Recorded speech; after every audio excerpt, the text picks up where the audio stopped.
Shalom and welcome everyone to this week's ICEJ webinar. I'm David Parsons, Senior Vice President and Spokesman for the International Christian Embassy, Jerusalem, welcoming you to our program once more. And we've had a very dramatic developments this week in Israel and the U.S. war against Iran.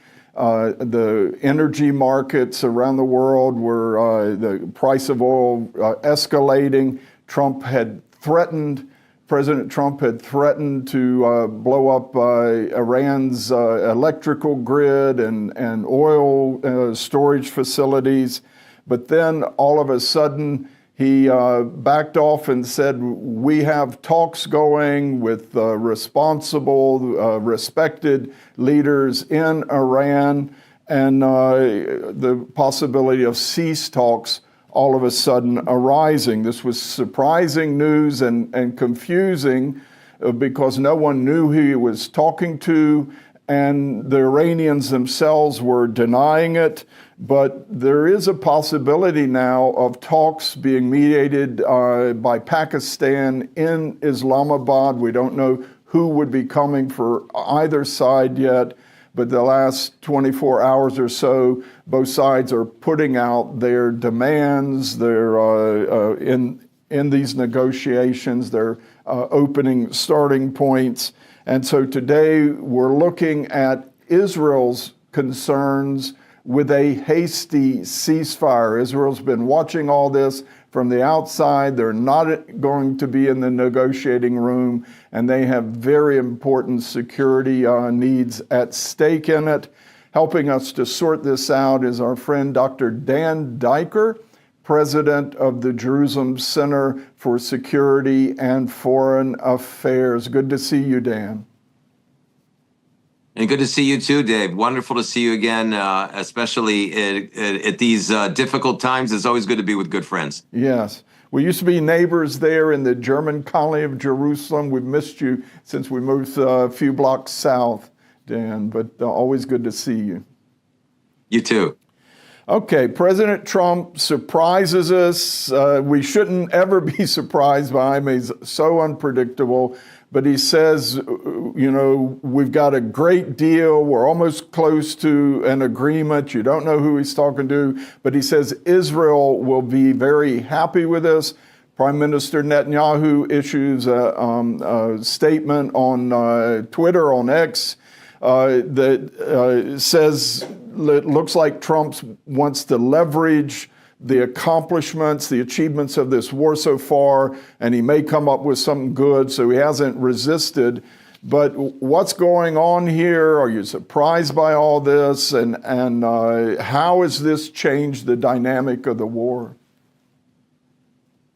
Well, Dave, it's true that President Trump is an unpredictable negotiator, and anyone that's read his best-selling book, The Art of the Deal, would know right away that his lack of predictability is one of the keys to his success as a real estate mogul and a businessman. But where the president has been very predictable is in his abiding friendship to Israel and the Jewish people. It's rather extraordinary, his record on making promises and keeping promises to really neuter this this messianic, murderous, jihadistic regime is something that no other president in U.S. presidential history has succeeded to do, and he has done that. He's committed billions of dollars in American taxpayer funds to take a very important military step and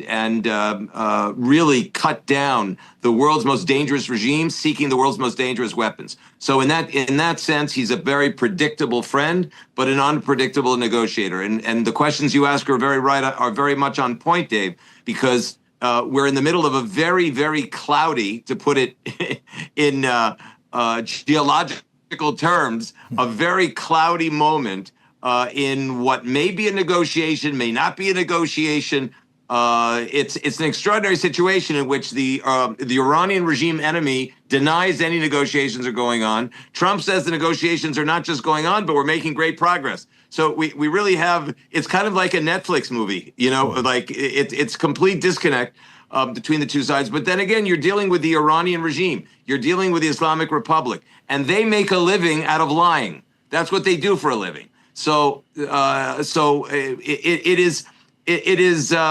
First of all, we have to say we just don't know what's happening. We have to be very careful about speculating. We simply don't know. President Trump really is the only one that really knows what his intentions are. And if we judge him by his record, David, we go back to the eve of the joint attack in June 2025, and the president was expressing great optimism on the diplomatic front in Oman. We're going to give the Iranians 2 weeks to a month to decide. Next note, in 48 to 72 hours, there was a major attack going on against the Islamic Republic. So if we judge the president by his historical record, his recent historical record, and the fact that as we speak on this wonderful podcast, the U.S. Special Forces are here, and others are on the way in another 6 or 7 amphibious units of the U.S. Army, U.S. Navy.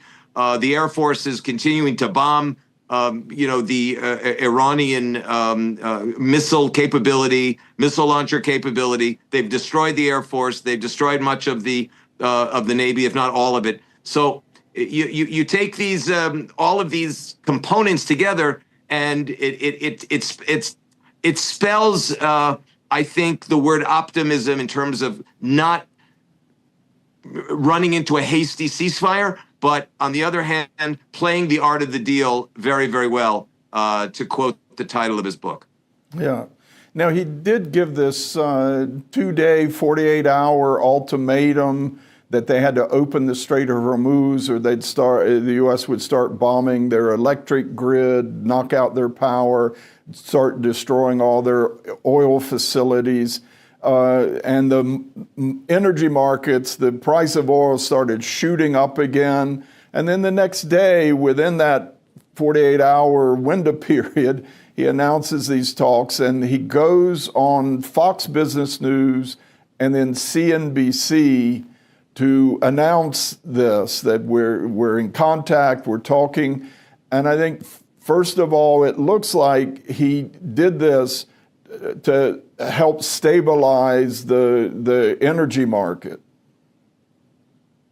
Absolutely. And that, look, President Trump is an economic warrior, first and foremost, and he's very sensitive to the effect that potentially destabilizing events like the prospect of or the continuing war has on the international oil markets, international stock markets.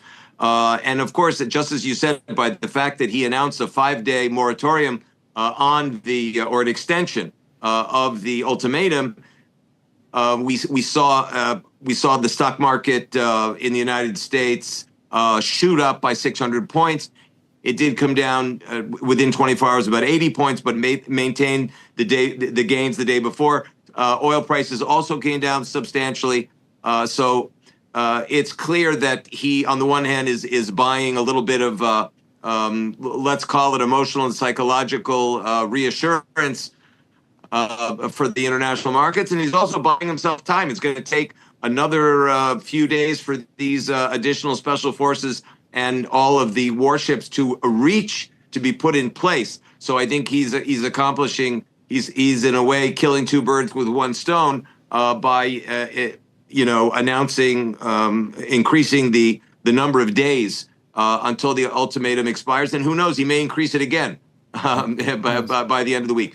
What is disturbing, though, David, and this is the concern, as the title behind your head reads, Israel's concerns about a hasty ceasefire, is that we're dealing with the Iranian regime. The Iranian regime lies for a living, as we said, and they want to stall as much as they can, because every day they stall is every day they survive. Every day they survive is another success for the regime. And that's the way they think. They think in the Islamic Republic's leadership very differently than you and I think, or our listeners, our viewers think.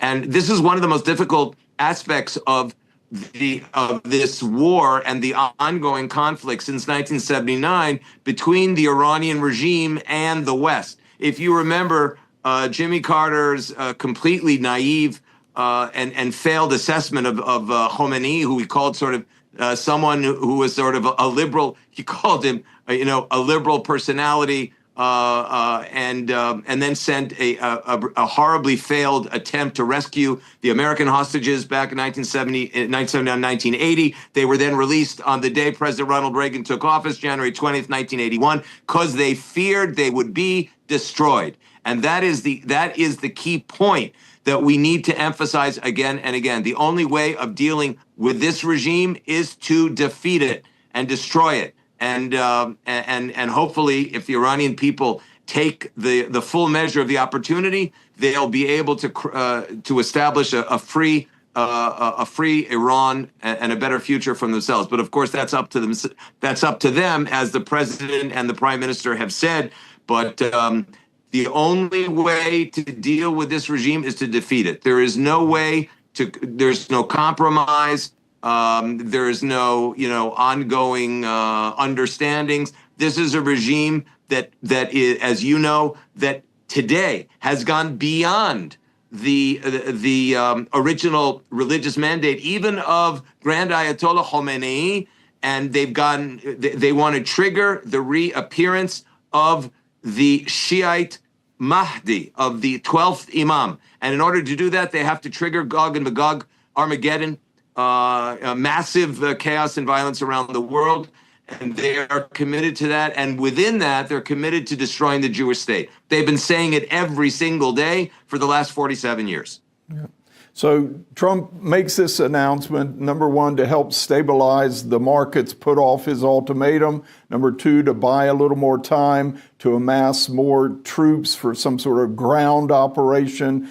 I think he also had as one of the purposes, one of the goals here, to sow confusion and division within the Iranian leadership. He says, I'm talking to someone who's well respected and whatever, and probably everyone there in Tehran is looking around, who's talking to him and what are you talking about? And I think it's taken a day or so. Iran's positions are actually harder, and there may be another purpose of demonstrating how hardline they are as the Islamic Revolutionary Guard sort of takes over these talks. And in doing so, it sort of gives time for other allies to say, let's join the fight, because Iran will never change. These seem to be some of the purposes at play here.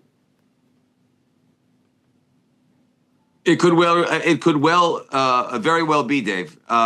It's clear that, by Trump bear hugging the Iranian regime, it creates a lot of confusion. It creates a lot of paranoia within the ranks of a leadership that has really been largely broken, but they may not be standing, but they're lying on their stomachs and they're still alive. And so I think what you said here you've made here is an important point, in that there's nothing like turning the confusion and deception strategy that has been really the fuel and the DNA of the Iranian regime against them. Turn it against them, and that's exactly what you suggested. And I would align very much with what you're saying here.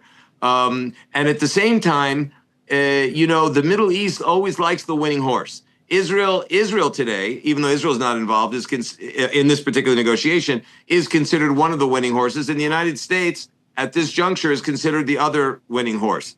We do know that just hours ago, at the UN Security Council, the Bahrainis, probably with Saudi support, have submitted a demand for a Chapter 7 resolution, which is the required use of force by the United Nations against the Iranian regime. This is unprecedented, and we know that this follows a number of very dramatic and draconian statements made by the Gulf, made by Saudi, made by the Bahrainis, even the Qataris, and of course the Emiratis against the Iranian regime. So in a way, they've come out of the closet, excuse the use of the term, and they haven't taken military actions yet. But you may be right that they would be in a position now to be part of, let's call it a peacekeeping force or a military stabilization force in the Straits of Hormuz, because there's so much risk for fuel exports out of the Gulf by having those straits being controlled, mined, bombed. They have the Iranian regime have these suicide speedboats. They have drones, killer drones, and they've mined these very narrow straits to threaten anyone that they don't want to pass through the straits, beginning with Israel and the beginning with the United States and others that they deem to be unworthy. So yes, I think the direction that you're pointing to is a very good one. Yeah, this UN Security Council resolution would be similar to what President Bush used, Article 7 powers. You can use any means, which includes use of force. When we kicked Saddam Hussein in Iraq out of Kuwait back in '91, that's the same powers being invoked here. That this is by Arab Sunni countries that Iran has really frayed at that ancient rift between the Sunnis and the Shiites with their response to the U.S.-Israeli attack. That's a big shift for Israel, too. Where do you see this going? Well, it is a big shift because clearly the Gulf feels very much under threat, not only by the chokehold on the Straits of Hormuz by the Iranian regime, even without a navy, right? But through asymmetric naval warfare or maritime warfare. But also, let's bear in mind that the Gulf states get 70 to 80% of their water through water desalination plants in those countries, and the Iranian regime has threatened to bomb all of those as well. So they feel completely under threat, and they're getting off the fence here, which I think potentially is a positive thing also for Israel, because obviously Israel is interested in furthering the whole normalization process with its Arab neighbors beyond the Emirates and beyond Morocco, in North Africa and beyond the Bahrainis and even Sudan. And there are a number of other countries on the list that they would like to normalize with. Of course, number one be Saudi Arabia. So I think this points to an important direction for Israel's position in the region. There is a danger here, though, David, that I want to point out, and that is that the Iranian regime, as snaky and cunning as they are, I believe, seeking to drive a wedge between Israel and its greatest friend and ally, the United States.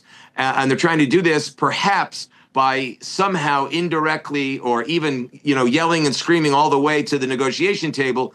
But what they're trying to do is, in my view, is to tear America away from Israel by trying to further drive a wedge between what they perceive would be American interests, which is basically oil and gas stability and global economic stability, and what Israel's interest is, which is ultimately in seeing this regime get knocked out of the box and all of the uranium, all of the enriched uranium to almost weapons grade, destroyed or certainly exported to a safe place, or even buried even further underground and destroyed, poisoned, and to rid Israel of the existential threat that it still faces. Look, let's face it, we're getting hit by hundreds of by hundreds and even thousands of rockets from the Hezbollah, which is an Iranian force in the north. And we've still got Hamas as an Iranian force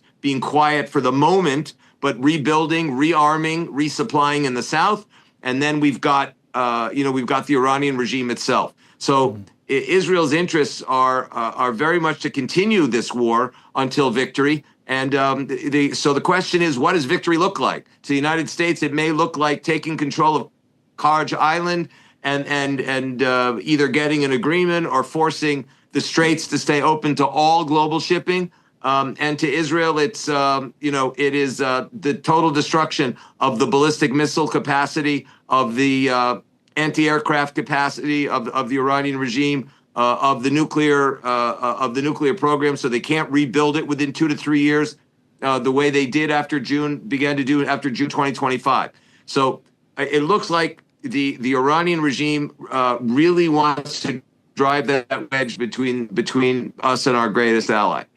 I think you're hitting on a good point here. It's, an Israeli concern since the start of this war that he does have this good pro-Israel track record, and Israel's so dependent on him and his decision making right now. Even Netanyahu is sort of leaving a lot of this in his hands, and versus the Trump who wants to pull something like he did in Venezuela, a quick victory that flips Iran, puts some power, some regime, sort of not a whole change, but someone within the regime who will be more subservient to Washington and have a quick war before the midterm elections heat up here. And that's the rub, the dichotomy here that we're seeing. But do you think Trump will abandon Israel? Will the Iranian ploy in this work?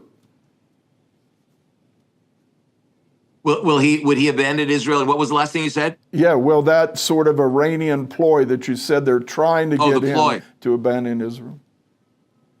I don't think it'll work because I think that, it's clear that Prime Minister Netanyahu and President Trump have a very unusual and special relationship. And President Trump has always been, as we said at the beginning of our discussion, very predictable in his commitment to help protect Israel, and even though Israel defends itself by itself, it's never asked for any American soldiers to be on its soil. But certainly the partnership between Israel and the United States, particularly here, in the words of Secretary of War Hegseth, Secretary of State Rubio, and the president himself, is unprecedented in the history of the relations between the two countries. I'm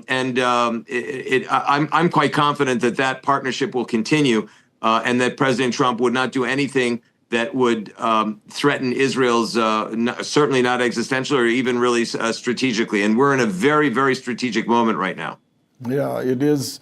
It's the reopening of the Strait of Hormuz that's the real catch here, trying to get that back open. You've got the British and French and others finally sending some ships here, but I don't know if they really want to put their troops in, there's vessels in harm's way with this right now, but getting that open and really at the stage where you got to start thinking perhaps about a ground war within Iran itself soon. So, it's a very critical moment. How do you see this all playing out over the coming weeks, especially with Passover coming here in Israel? How are Israelis expecting this to play out?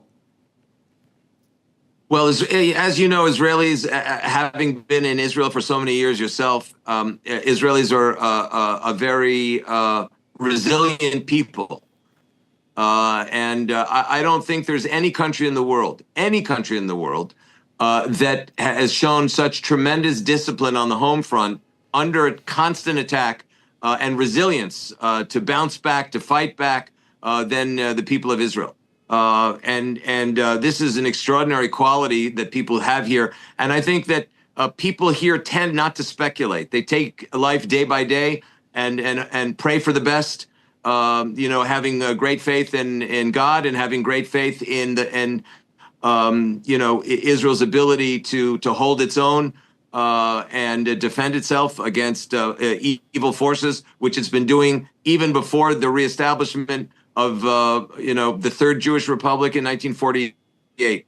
So we dealt with Pharaoh. We dealt with other dictators, and we bounced back after the Nazi regime and Imperial Japan were defeated by the United States in World War II. We beat Saddam Hussein, and now it's time for the Iranian dictatorship to fall. So I think on that optimistic note, I think that you can count on Israelis to keep fighting day in and day out and try to maintain as much of a normal life as possible. It's normality under fire. Yes. Even the Saudis are saying you got to keep pressing. This is an historic opportunity to really deal a death blow to that radical regime. So, Dan, I was thinking of going into the different negotiating points, the demands of the U.S. versus the Iranians, but I think we're in agreement that there may not even be talks. We're recording this a day before we go to air, and they were expecting talks in Pakistan as early as Thursday, but it's going to take a lot of heavy lifting and almost a miracle to get them together in a room right now. That's right. So we won't go into that sort of detail right now. But Dan, you're a man of faith, and you appreciate Christian support for Israel. Tell us how Christians can be standing with Israel right now and praying for this nation. Well, Dave, you and I have been partners in this quest for to protect Judeo-Christian civilization for many, many decades. And I think there's never been a time where we face barbarism, and Judeo-Christian Western civilization, if you will, is under threat. And a lot of the source of that threat is the Islamic Republic of Iran and its murderous messianic jihadistic leadership. I would say the strong majority of the Iranian people want to get rid of this regime. Many of them are very, very pro-West, even though there is a lot of anti-Semitism and indoctrination in the Iranian public discourse, which has not been mentioned too frequently. But in terms of Jewish-Christian partnership, this is the key to solidifying and guaranteeing the future of Western civilization. And so what we at the Jerusalem Center for Security and Foreign Affairs are doing is embracing our Christian brothers and sisters, and certainly from a security a standpoint and the standpoint of security messaging, because now is really a critical time with all the disinformation that is sweeping through the American discourse, social networks, influencers, and the like. Now is the time for real moral and strategic clarity, and we really need to. There are only about 10 million Israelis, and of them about 8,500,000 Zionists in Israel. There are a number of several million Zionists, Jewish Zionists outside of Israel, but in the Christian evangelical community, there are 80 to 90 million evangelical Christians in the United States, and it's some 700 million worldwide, as we know, and many Christian Zionists. And this country was founded, thank God, in no small part by Christian Zionists coming from the United Kingdom. And this is what we need to do, is to come together now as many hundreds of million Zionists together, Jews and Christians together, and others, Druze and others who are Zionists and believe in the importance of a strong, secure, and prosperous Jewish and democratic state. And now is the time to fight not only for Israel, but in fact, Israel is a bedrock of Western civilization. That's our challenge. That's our mission. And I think that with this Jewish-Christian partnership, we can win. Yes, amen. Now, just last thought here, Israel has never been so dependent in its modern history on, say, one figure outside the country, President Trump. And I think to pray, the best prayers for Israel right now are that President Trump will make the right decisions. You're agreed, and we'll have our folks pray for that. Thank you. I think that'd be a good prayer to have. Yeah, he should be wise. He should make wise decisions. Yes, good strategies for tricking the enemy and bringing them to defeat. And we know that ultimately God is protecting and watching over this nation of Israel. We thank you for their time. It's been very helpful. The title of the show is Israel's Concerns Over a Hasty Ceasefire. I think we do have concerns, but you've really alleviated a lot of this in trying to explain what is happening behind the scenes, why Trump is doing this within his track record and character as a negotiator, real estate magnate, and a true friend of Israel. So we're going to bank on that God has put him in this position, and the Prime Minister Netanyahu for such a moment as this. God bless you. Wish you happy Passover next week, and good to see you, Dan. Thank you, and happy Passover and happy Easter to all of our friends in the Christian world as well. Thank you. Well, that's our show for today. We hope you've really enjoyed it and gotten a lot out of it. We'll see you next Thursday, 3 p.m. in the afternoon, Israel time, for our ICEJ weekly webinar. God bless you from Jerusalem. Thank you for joining us today. Join us again next Thursday at 3 p.m. Be sure to subscribe and follow us on our social media platforms for more exclusive ICEJ content.